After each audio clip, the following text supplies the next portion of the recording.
Take a look at this map.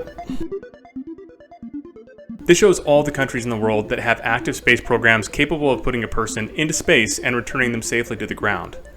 Now here's all of the space agencies that have participated in the ISS program. Here's all the countries that have worked out an agreement to contribute to the Deep Space Gateway and Artemis program. And here's all the countries with instruments aboard spacecraft and landers that NASA has launched over the past 20 years. Notice something? China hasn't been involved in any of them. And I think that's a huge problem. Cheers.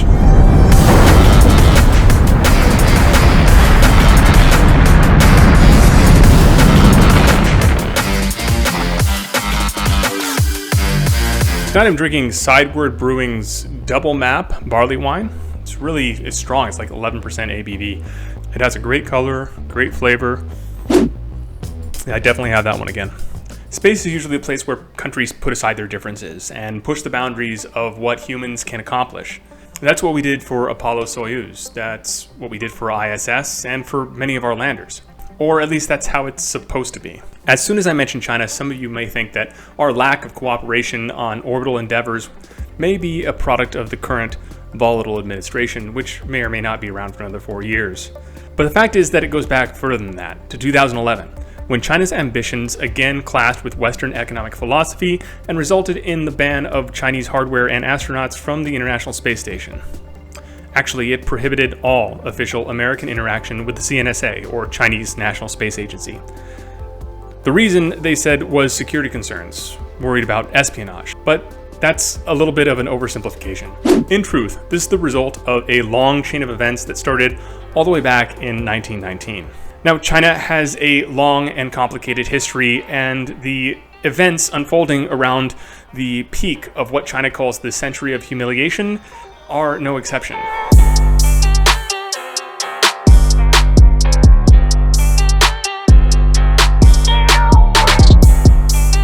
Just a year after the October Revolution saw the rise of communism in Russia, and just 7 years after the overthrow of the Qing dynasty, the Zhongguo Guomindang, or Chinese National Party, was founded by one of many groups of idealistic and ambitious young individuals. Their power rose and became the dominant force in China over the next couple of decades, becoming the antithesis of the growing Chinese Communist Party, which was founded just 2 years later by people such as Li Dajiao, Zhang Guotao, and Mao Zedong, among others. These movements were small and mostly ignored by the international community at large, that is, until the Kuomintang took control of Peking, what is now Beijing, in 1928. Under the leadership of Chiang Kai-shek, they began destroying colonialist property, banishing representatives of foreign governments, and overthrowing puppet warlords, establishing themselves as the primary diplomatic channel through which to connect the outside world to China. But that success was short-lived. Growing in the shadows of this militaristic nationalist party was the Chinese Communist Party. They were slowly but steadily igniting workers' strikes around the country, planting the seeds of revolution and egalitarian idealism. During World War II, these forces rarely clashed, instead choosing to work together to fight off the Japanese invasion. However, as soon as the Japanese surrendered in 1945 and withdrew from China, civil war broke out within China, leading to a long and bloody conflict. Even before the start of the Chinese Civil War, the US had a presence in China, helping to fund local leaders to undermine Japanese influence in the area. The US trained, armed, and supplied the forces of Chiang Kai-shek. But in 1944, as the war drew to a close, the US assessed their decision to back the Kuomintang, which, although stronger in terms of military force, was viewed as corrupt and unpopular in the eyes of much of the people.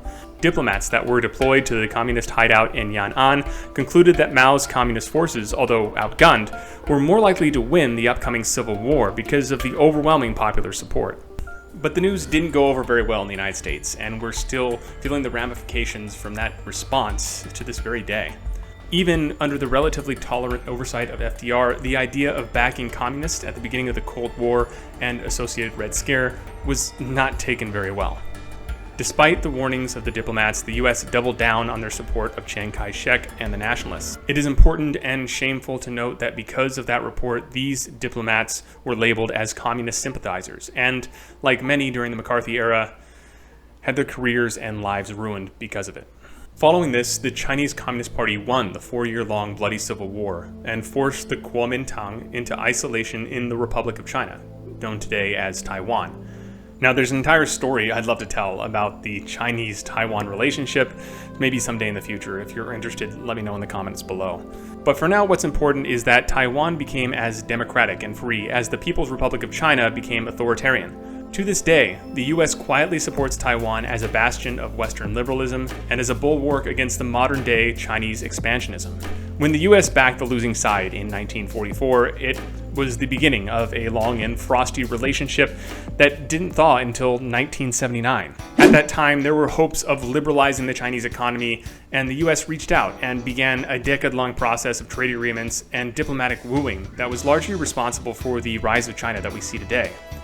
The investment the US poured into China was intended to open up the country, both economically and ideologically, to Western influence as the USSR itself also began to tear holes in its own Iron Curtain. However, that approach backfired. Instead of adopting Western ideology and Western economics, China did something that no country had really done since the rise of post-war America. They made their own rules.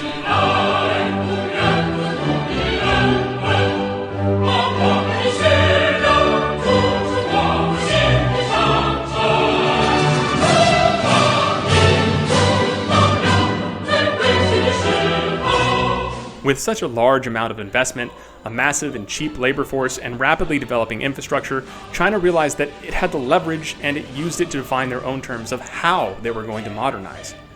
Not only did it refuse to conform to the ethic of individuality marketed to it by the West, but it began exporting its own ideology, centered around the ethic of community, and like the US, it often does so by flexing its military and economic muscle.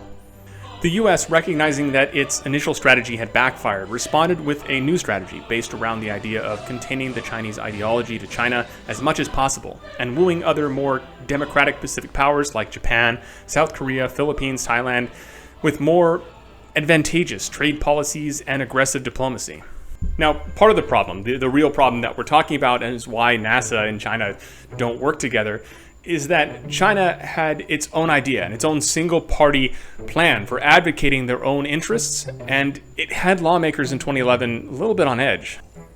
Concerns over espionage drove the addition of a two-sentence clause in the spending bill forbidding any federally funded joint space activity with China, and it's been in there every year since. This marked the beginning of the end of over 30 years of concentrated effort to not only maintain peaceful relations between the US and China, but to build greater trans-Pacific cooperation with the up-and-coming world power. Now, I'm not denying that espionage is a risk. As experts of espionage themselves, the United States is perfectly aware of the game of spy versus spy. What I find strange is that we have actively pursued ties with the USSR in the past, and after Perestroika and the fall of the Soviet Union, we continued and still continue to cooperate with Russia even now on the Deep Space Gateway, despite growing one-party semi-authoritarian tendencies from Vladimir Putin. It seems absurd to deny such opportunities at cooperation with China, since such espionage will doubtless continue regardless. Furthermore, although the militarization of space technology is always a very real risk, they have recently demonstrated that their capabilities already approach, if not exceed in some ways, that of the United States. Even so, almost all the technology we work with at NASA is unclassified, with some exceptions of trade secrets between different companies, which are labeled SBU, or sensitive but unclassified. Most activities NASA performs are done so in plain sight. Indeed, it's advantageous to engage the public as much as possible to influence the election of representatives that support NASA's mission of exploration.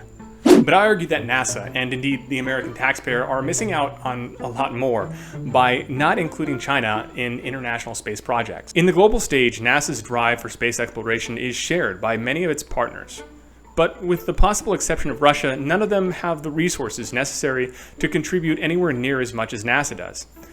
Thus, the US often takes up the lion's share of the cost when it comes to these large-scale space missions, as was the case with the ISS and Gateway. This comes with the disadvantage of the entire project being subject to the political ebb and flow on the period of 4 years. This leads to wasteful reevaluations, delays, and even more cancellations that inflate mission cost and waste taxpayer dollars.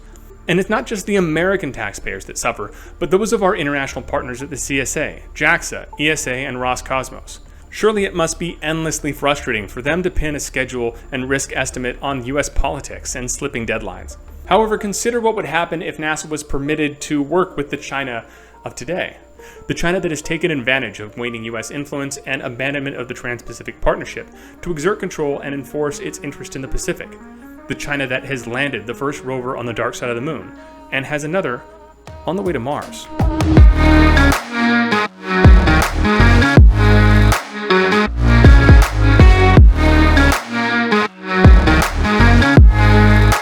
I don't think it's a stretch to say that partnering with China in a major international project would certainly see a jump in productivity, if not from the space industry as a whole, but certainly from within NASA. Not to be outdone by the Chinese, politicians would be far less inclined to back out of multi-year endeavors if it meant that we would look weak to our Chinese colleagues.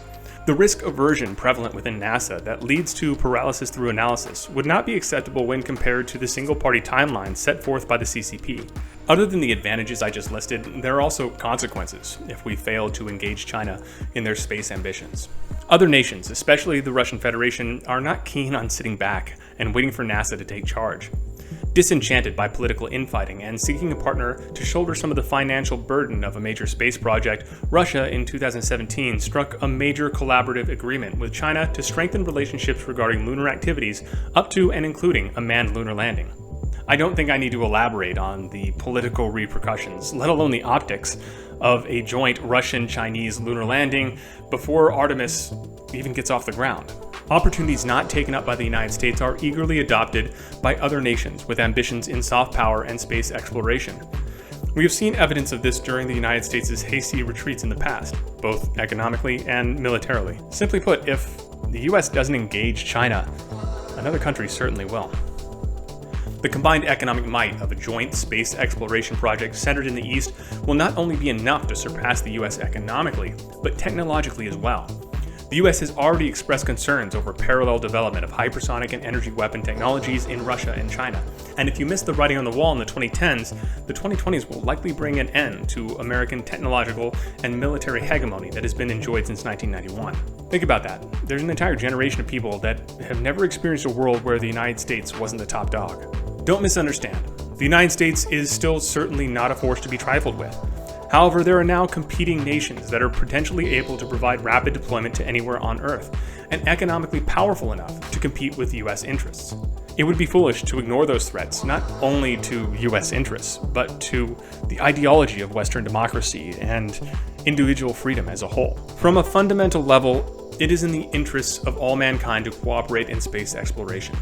No one nation can control the moon or Mars, and expecting the burden of funding such expeditions to be shouldered by any one nation is, well, impractical. Studies on international space projects have found that the cost of multinational space missions scales as a function of 1 over the square root of the number of nations involved. So although total mission cost rises, the cost decreases for each individual participating nation. Finally, I address the political incentives as well. The prevention of the creation of a sectarian divide between nations, and a motivator for more efficient and faster completion of NASA projects when faced by a single-minded, one-party initiative set forth by China. We're entering a new era, and it can be a little frightening for Western democracies, and especially the United States, to not be the big kid on the block anymore. But if we're to avoid making the same mistakes we've made in the past, one thing is for certain. Long-term cooperation is preferable, very preferable, to short-sighted hostility. Thanks for watching. Cheers.